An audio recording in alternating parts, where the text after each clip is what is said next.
Hi Carla, Hi, Nandini. I'm delighted to have you in India, in Madurai.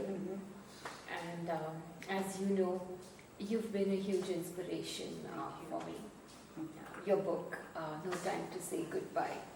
I remember it was just a month after I lost my husband to suicide, and I was completely confused and bewildered, by what I was facing through.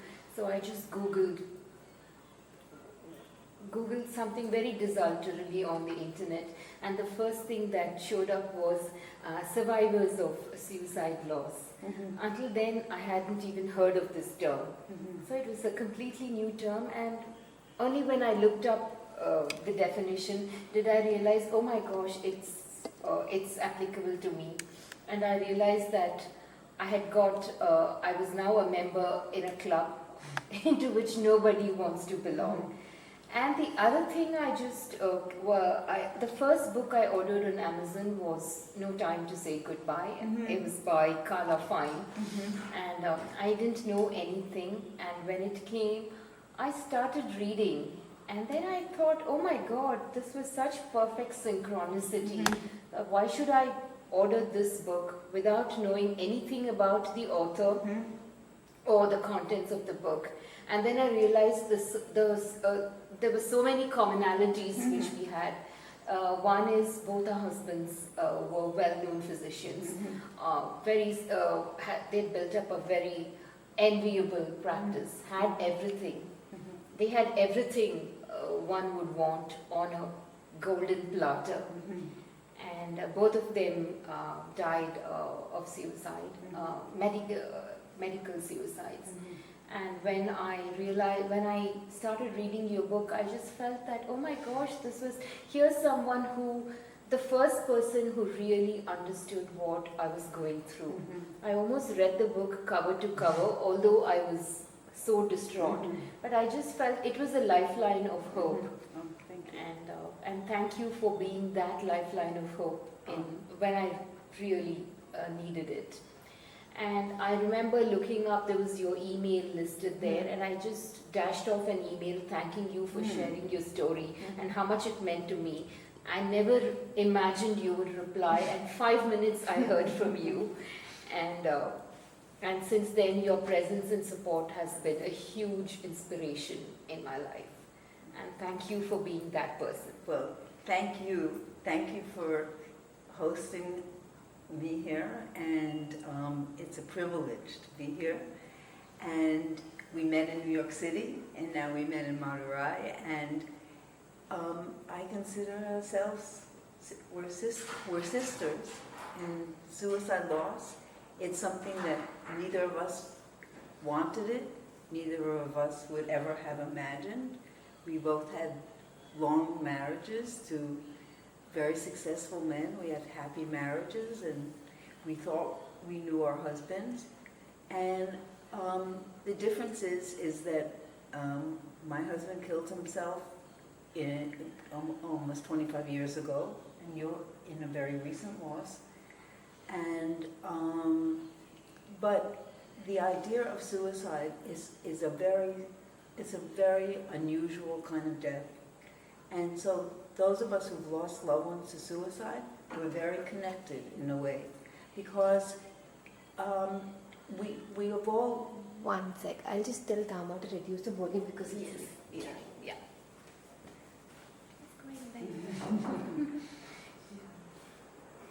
Can you reduce the volume for a bit?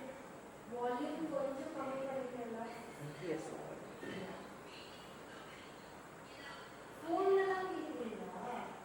Alan's so happy he's sleeping because they're taking us everywhere. He's like, no.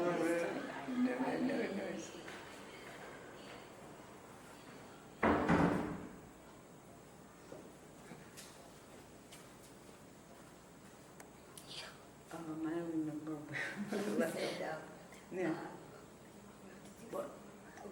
You said about Sisters, and how you had happy marriage, and how Suicide is so... nobody understands. Nobody understands suicide. Yeah.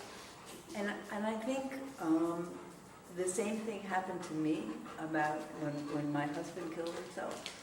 I didn't know anything about suicide. Suicide, I had no experience about suicide.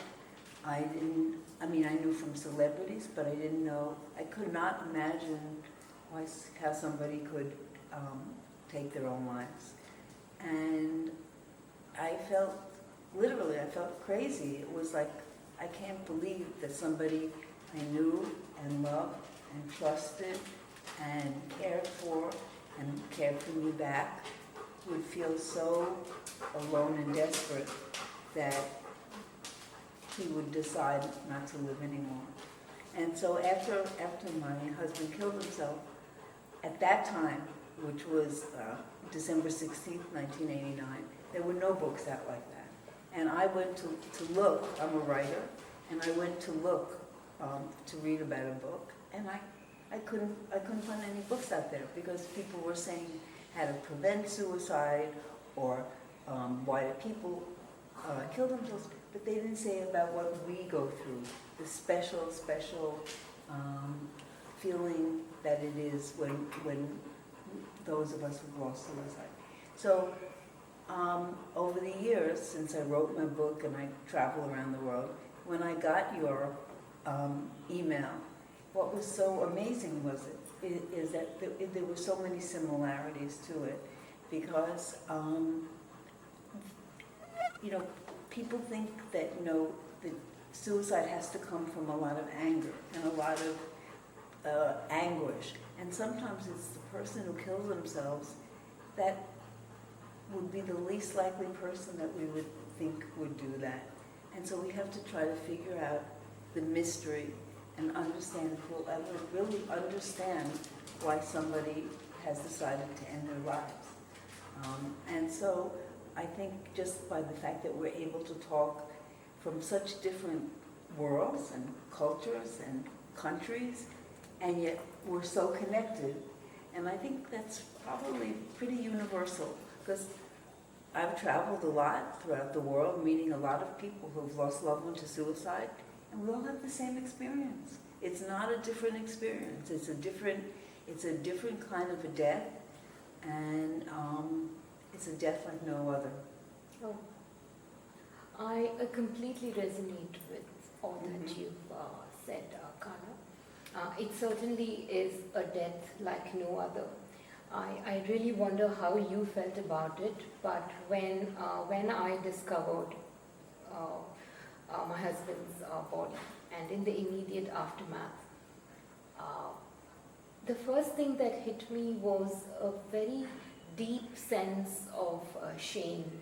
Mm-hmm. I just felt so ashamed of myself and my husband. Mm-hmm. Here was someone who was such a responsible, committed professional, mm-hmm. who had reached out to countless people in his career.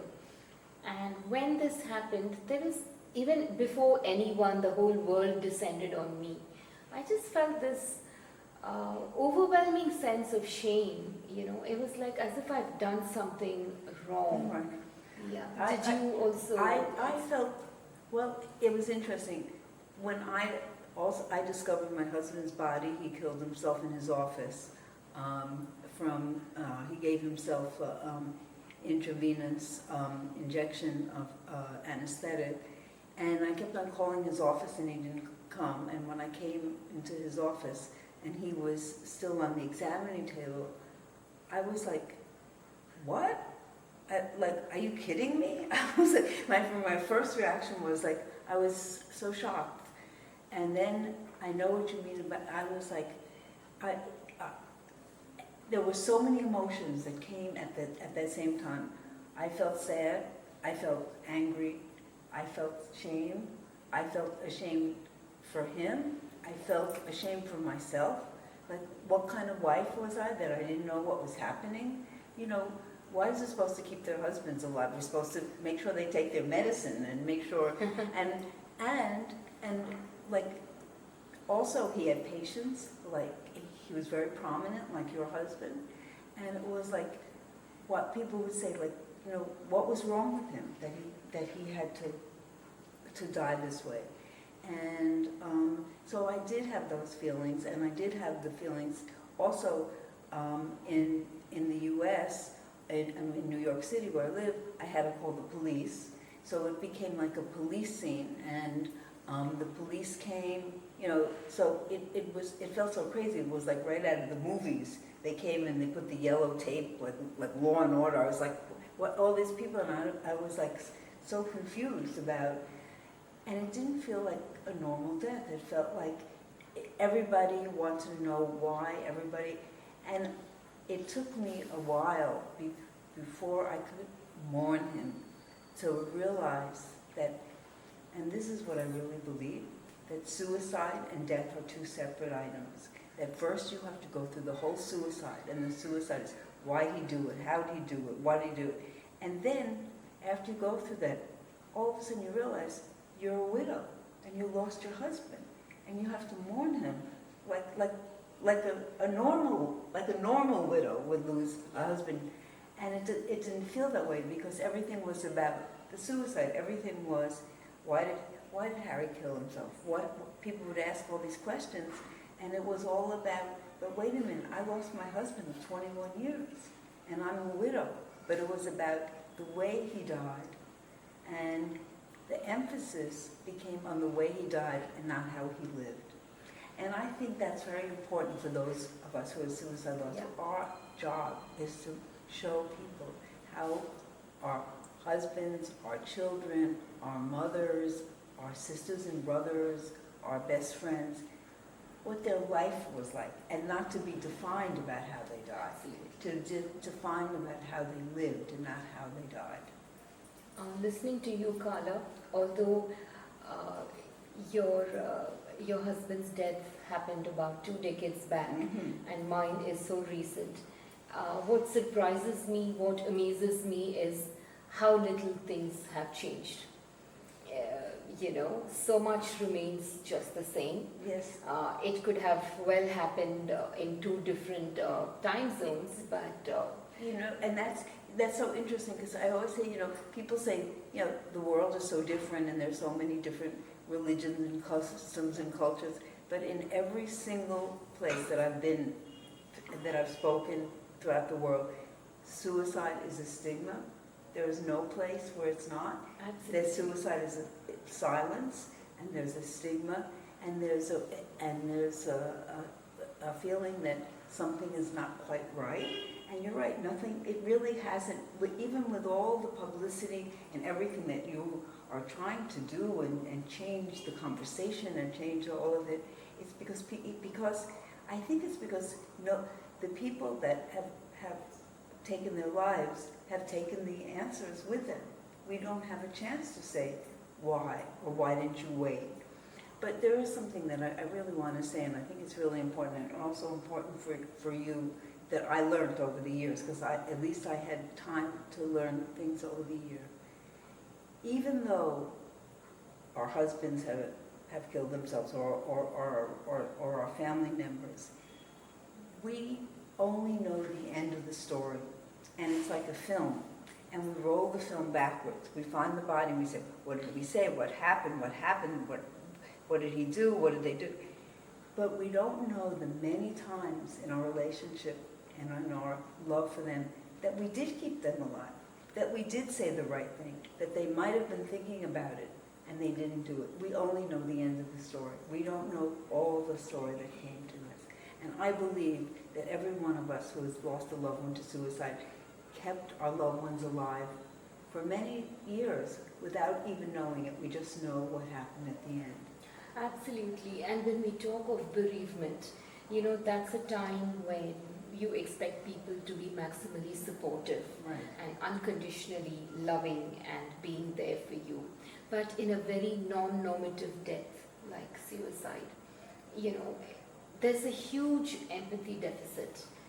Sometimes it's not just what people say, it's also what they don't say. It's those very subtle messages which, like I remember the day after the tragedy, when people came to condole me, I was just an object of curiosity. Yes. I was an object of speculation. Mm-hmm. I was right under the scanner.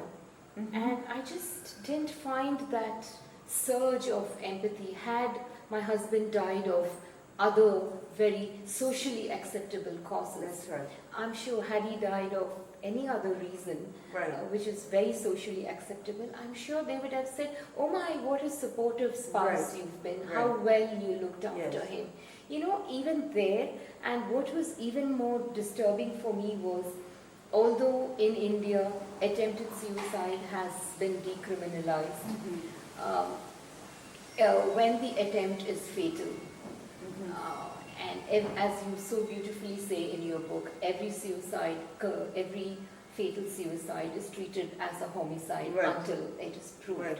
You know, so it was like people were just, donning the hat of an investigator, the That's police officer, and saying, so what happened? Didn't you see it coming? That's right. So why didn't you prevent it? Right. And as you rightly said, what sort of a wife are you? Yes. You know?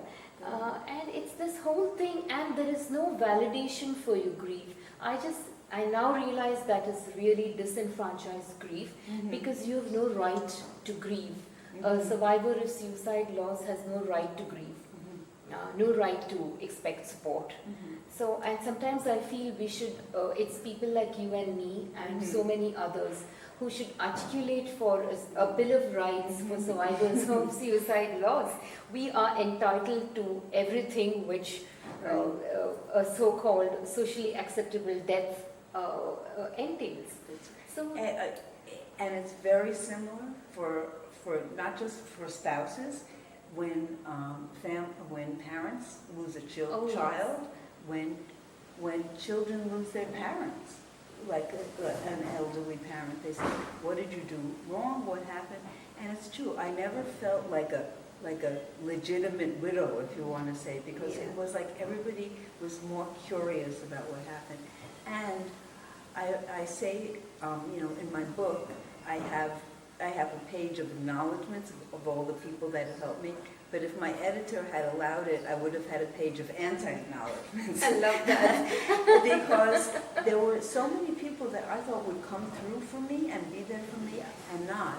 And also, they look for, it's very hard to blame the person who actually died by suicide. So they blame those of us who are left back, like you were explaining, what did you do, or what did you happen?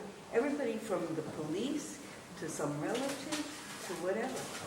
I don't know whether you've experienced this. I find that after the tragedy, most of my family has disappeared, and my friends have dwindled. Yes. So right now, I can just count the number of my friends on my fingers. They just flew away like a flock of migratory birds. We don't want to have anything to do with you. Yes. So the ones who've stayed behind and the ones who've supporting me, who've been with me unconditionally, my heartfelt gratitude to them. They are the ones who are absolutely with me. So this again is, I think, something which a disenfranchised grief brings about. Did you experience something like that? I absolutely did. And there's a One.